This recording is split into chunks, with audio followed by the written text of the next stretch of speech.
ଭାଇ ଆମ ଡ୍ରାଇଭର ମାନେ ହିଁ ମାନେ ନିଜ ନିଜ ଗୋଡ଼ କୁରାଢ଼ି ମାରନ୍ତି କହନ୍ତିନି, ସେଇଭଳିଆ କାମ କରନ୍ତି।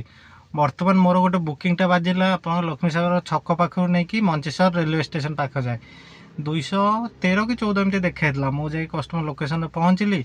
କଷ୍ଟମର ଆପଣଙ୍କର ସେ ଯେଉଁ ନାୟକ ଆଡ଼ଭର୍ଟାଇଜମେଣ୍ଟରୁ ଆପଣଙ୍କ ସେ ଯେଉଁ ସବୁ ମାନେ ତାଙ୍କ ଆଡ଼ଭର୍ଟାଇଜ ନାୟକ ଆଡ଼ଭର୍ଟାଇଜମେଣ୍ଟ ମାନେ ଜାଣିତେ ରଖନ୍ତୁ, ସେ ଆଡ଼ଭର୍ଟାଇଜିଂ ବୋର୍ଡ଼ ଫୋର୍ଡ଼ ସେଇ ସବୁ ଗଦା ଜିନିଷ।